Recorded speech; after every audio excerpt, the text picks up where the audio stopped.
chat ici. Coucou le chat. En 2021, le moral n'était pas vraiment au beau fixe dans ma vie, mais il s'est passé quelque chose de très chouette qui m'a en tout cas fait beaucoup de bien au moral, c'est tout simplement de passer et d'obtenir mon permis. Le permis, je l'ai obtenu après 8 ans de lutte, oui, 8 ans, je n'exagère pas, et j'avais envie de vous raconter cette histoire, et en même temps, j'avais envie de faire une construction marrante dans les Sims, c'est pourquoi j'ai eu l'idée tout simplement permis Sims de créer une maison en forme de voiture dans les Sims.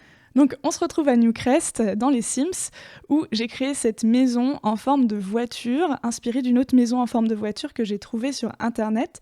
Le principe est le même, c'est-à-dire qu'on fait 2 cubes qui vont faire l'intérieur de la voiture, et puis après on va jouer avec les toits pour faire une sorte de carrosserie qui ressemble un peu à une petite voiture citadine. C'est assez mignon le résultat.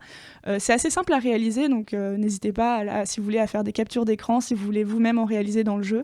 Sinon, je le posterai sur ma galerie si vous voulez récupérer cette construction. Donc l'histoire de mon permis commence il y a 8 ans, j'avais 20 ans, et un jour ça m'a pris comme une envie de pisser, j'ai eu envie tout simplement de passer mon permis. Alors c'est pas arrivé avant parce que tout simplement j'ai grandi et j'habite toujours à Paris, et j'habitais toujours à Paris, et à Paris ce n'est pas forcément utile d'avoir son permis. J'avais 2 amis qui l'avaient passé à 18 ans, mais c'est vraiment encouragé par leurs parents, sinon c'est vrai que c'est une forte dépense, hein, ça coûte quand même 1000 voire 1500, 2000 euros de passer son permis, et pour quelque chose dont on n'a pas l'utilité au quotidien, 2000 euros, voilà, moi ça n'avait pas été fait. Donc à 20 ans, je me dis je veux passer mon permis, je vais à l'auto-école en bas de mon chez-moi de l'époque, je m'inscris, je commence à réviser le code je l'ai assez rapidement, au bout de 3 mois, du premier coup. Et à partir de là, mais vraiment, j'étais persuadée que j'aurais mon permis assez rapidement, que j'aurais juste les 20 premières heures de conduite à faire et puis tout irait bien. En fait, j'étais persuadée de ça pour 2 raisons. La première, c'est que jusque-là, j'avais toujours appris assez facilement les choses, je n'avais jamais échoué à un examen. Et puis aussi, en fait, tout simplement, je voyais mon père conduire et ça me semblait pas bien compliqué. Grave erreur, j'ai eu beaucoup de mal. J'ai fait 20 heures et puis en plus... Au-delà du fait que ça se passait mal, la conduite, j'étais pas en méga confiance avec le moniteur. Vous savez, il était du genre à me toucher un peu la cuisse pour me dire d'accélérer, me passer la main dans le bas du dos pour me dire de me tenir plus droite. Enfin, vous voyez toujours ce genre de comportement borderline, mais en même temps où ça a pas dépassé la limite, je sais pas. J'étais mal à l'aise. Bref, je fais 20 heures. Au bout de 20 heures, mon moniteur me dit « Bon, ça va pas être suffisant, je te mets 6 heures de plus. » Et normalement, au bout de 6 heures, si tu veux vraiment, on peut te faire passer le permis. Donc je fais ces 6 heures de plus, que je trouve déjà abusé à l'époque. Spoiler alert, ça l'était pas du tout, j'étais pas prête. Et au bout de 6 heures, je force pour passer le permis. Mon moniteur me dit « Je pense pas que tu sois prête, mais bon, si tu y tiens absolument, passe le permis. » Et du coup, je le passe. Je tombe sur une monitrice, une examinatrice, je me souviens qu'elle avait un strabisme. Je m'étais dit, mais c'est étonnant pour examiner le permis, mais pourquoi pas. Voilà, donc je tombe sur elle, elle est pas très chaleureuse, et moi je me souviens que sur le coup, je fais plein d'erreurs, mais vraiment plein d'erreurs.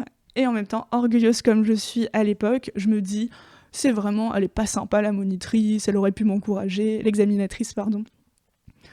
Bref, je me plante, je fais plein d'erreurs, je rate mon permis, donc... Là, j'ai fait 26 heures. Mon moniteur d'auto-école me récupère un peu en rigolant et on me dit « Allez, on te met 8 heures de plus et si tu veux, tu peux le repasser après. » Donc, je paye mes 8 heures de ma poche, donc 8 fois 50 euros, 400 euros. Mais très rapidement, je crois 2-3 semaines après, on me fait repasser le permis. Donc là, je me sens beaucoup plus d'attaque, je sais ce qui m'attend, je me dis ça va le faire, et j'arrive plutôt sûre de moi, en fait, au permis, en me disant je ne vais pas me laisser avoir 2 fois de suite, je vais l'avoir. Donc, je me lance, je me souviens toujours de la scène, je refais mes réglages dans la voiture, je sors du parking, je tourne à droite, et au bout de 100 mètres, il y a un rond-point, je m'engage sur le rond-point, et quand je sors du rond-point, l'examinatrice me dit c'est quoi les règles, madame, pour l'insertion sur un rond-point ? On s'insère pas quand il y a quelqu'un dans notre car Et là, elle dit ce n'est pas ce que vous avez fait, mademoiselle. Il y avait une voiture déjà engagée sur votre voie. Donc voilà, ça faisait 30 secondes que je m'étais lancée et je savais déjà que j'avais raté mon permis. Ceci dit, je continue ma conduite et sur le reste, j'ai fait une conduite parfaite. Et je pense que j'étais méga optimiste à l'époque et je me suis dit le reste de ma conduite était parfaite, donc je vais avoir mon permis, quoi. Bien mal m'en a pris. Évidemment, 2 jours plus tard, j'ai appris que je n'avais pas mon permis. que ça avait été compté comme une faute éliminatoire de griller la priorité à une autre voiture dans le giratoire, même si ça faisait 30 secondes que je m'étais lancée et que le reste de ma conduite était bonne. Mais bon, tant pis, hein, c'est la vie, c'est comme ça qu'on apprend aussi comment fonctionnent les examens. Donc, je me souviens que sur le coup, c'était vraiment très dur d'apprendre que je n'ai pas mon permis. Pas tant parce que j'avais mal compris, mais plus parce que je crois que j'avais jamais trop raté d'examen. Et en fait, il y a eu un côté très égo, genre pourquoi tout le monde réussit à passer le permis et pas moi. Je me sentais franchement nulle, en fait, d'avoir raté ce permis. Je me sentais inutile.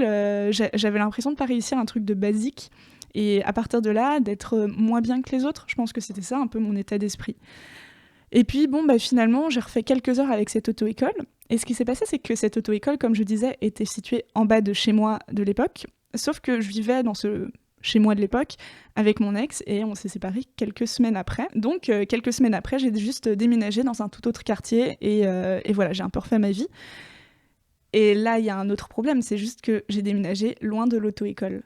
Donc pourquoi retourner dans cette auto-école qui en plus rappelait chez moi l'échec, les mauvais souvenirs, le moniteur un peu chelou qui me touchait la cuisse, et puis tout en sachant que plus le temps passait, plus si je voulais me remettre au permis, il aurait fallu reprendre un certain nombre d'heures, et il fallait aussi rembourser quelque chose comme 400 € que je n'avais pas payé en partant de l'auto-école. Donc l'idée même de repasser mon permis coûtait à vue de nez au moins 700, 800, 900 € à redépenser, que je n'avais pas parce que tout d'abord j'étais chômeuse, puis après j'ai travaillé, j'étais payée au SMIC, donc c'était vraiment pas le bon moment. Et puis au bout d'un moment, il y a eu aussi juste ce truc de mon code à périmer, quoi. Je fais partie de ces gens qui ont passé leur permis après avoir fait périmer leur code. Donc mon code a périmé. Et en fait, pour moi, c'était jamais le bon moment parce que juste ça coûte beaucoup trop cher de passer le permis et c'est pas une priorité. J'habite à Paris et ça me semblait me servir pas à grand chose dans Paris de passer mon permis. Jusqu'au jour où, il y a 1 an et demi, j'ai découvert l'existence du CPF, donc c'est le compte professionnel de formation, qui est un compte que toutes les personnes qui ont été salariées ou qui ont juste travaillé en France ont normalement, où on cotise des sous pour tout simplement pouvoir payer des formations dans sa vie. Et dans ces formations disponibles, il y a moyen de payer tout simplement, de financer son permis avec ça. Et j'ai découvert que moi, sur mon compte professionnel de formation, j'avais quelque chose comme 1 800 €, soit largement assez pour refinancer un permis. Donc je suis allée à l'auto-école, encore une fois en bas de chez moi, et je me suis dit, j'aurais expliqué mon cas, et ils m'ont dit, pas de souci, si tu as envie, tu peux venir chez nous, et c'est le CPF, donc c'est le compte professionnel de formation qui finance ton permis. Et puis moi, après, j'ai hésité à prendre, est-ce que je prends 20 heures, parce qu'en soi, j'avais déjà conduit plus de 30 heures à l'époque, et je me disais, 20 heures, ça devrait être suffisant. Et finalement, c'est la personne à l'accueil qui m'a dit « Ouais, 20 heures, c'est suffisant, mais si sur ton CPF, tu as suffisamment pour prendre 30 heures, moi, je te conseille quand même de prendre 30 heures pour vraiment sécuriser ton passage. » Je pense que la moi de 20 ans aurait choisi 20 heures, mais la moi de 28 s'est dit « Non, ok, oui, tu as raison, je vais prendre 30 heures, comme ça, je suis sûre d'obtenir mon permis. » Donc les 30 heures se sont plutôt bien passées, mais ceci dit, non, je dis ça, mais c'est faux. Je pense que les 10 premières heures se sont bien passées, et après, j'ai eu 15 heures de flottement, où ça faisait des hauts, des bas, des hauts, des bas. Un coup, je conduisais bien, un coup, je me plantais totalement. Et vraiment, régulièrement, je rentrais de la conduite en pleurant et en me disant « Mais c'est juste pas fait pour moi, je suis nulle, je ne sais pas conduire, je ne le saurai jamais. » Vraiment, j'étais désespérée, et pour moi, c'était vraiment la preuve que... il y a des choses pour lesquelles je suis douée, mais la conduite, non. Et vraiment, ça me désespérait, ça me rendait très triste de ne pas réussir à conduire correctement. Surtout qu'à côté, j'entendais des témoignages de gens qui me disaient « Non, c'est un plaisir de conduire, moi, ça a été simple. » Donc voilà, j'ai fait comme ça peut-être 24 ou 26 heures, jusqu'au jour où mon moniteur m'a dit « Mais en fait, là, j'ai l'impression que tu as des hauts et des bas parce que tu en as juste marre de venir en heure de conduite. Là, je pense que tu es au moment où il faut absolument que tu le passes, ton permis. » Et il m'a donné une date. Mais vraiment, genre 3 semaines plus tard, et quelque chose comme 2 jours après ma dernière heure de conduite avec l'auto-école, ce qui m'a fait totalement paniquer. Donc, au grand mot les gros moyens, j'ai décidé de prendre 2 heures de location de voiture à double pédale avec un pote qui a son permis. J'ai décidé d'ajouter 2 heures avec l'auto-école. Enfin voilà, tout ça dans le but de sécuriser mon passage. Et les 2 dernières heures que j'ai fait avec l'auto-école, en plus, elles se sont assez mal passées parce qu'on m'a changé de moniteur spécifiquement pour ces 2 heures. Et le moniteur qu'on m'a donné était très dur avec moi, m'a dit « Mais en fait, c'est compliqué. » J'avais l'impression que dans ses yeux, j'avais pas le niveau, en fait, pour passer mon permis. Et ça, c'était 2 jours avant de le passer, donc très mauvais timing d'avoir l'impression de ne pas avoir le niveau 2 jours avant de passer son permis.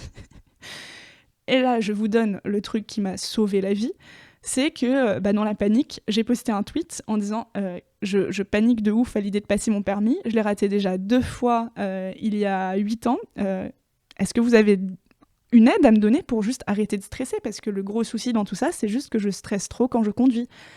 Et il y a quelqu'un qui m'a dit essaye l'hypnose, voilà, ça coûte rien d'essayer, enfin ça coûte quand même si la séance d'hypnose. Et je me suis dit bon vas-y, j'ai rien à perdre, je vais tenter de me faire hypnotiser. Je suis donc allée voir une hypnotiseuse vraiment mais 24 heures avant de passer mon permis.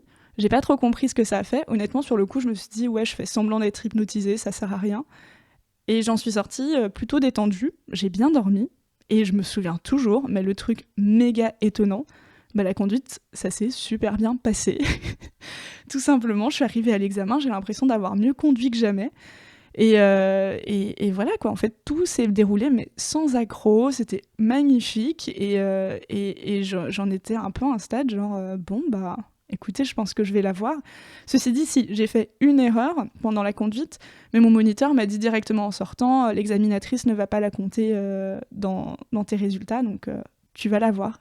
Et 2 jours après, j'ai appris que j'avais mon permis. Wouh! À 28 ans. Et franchement, c'est juste méga une fierté.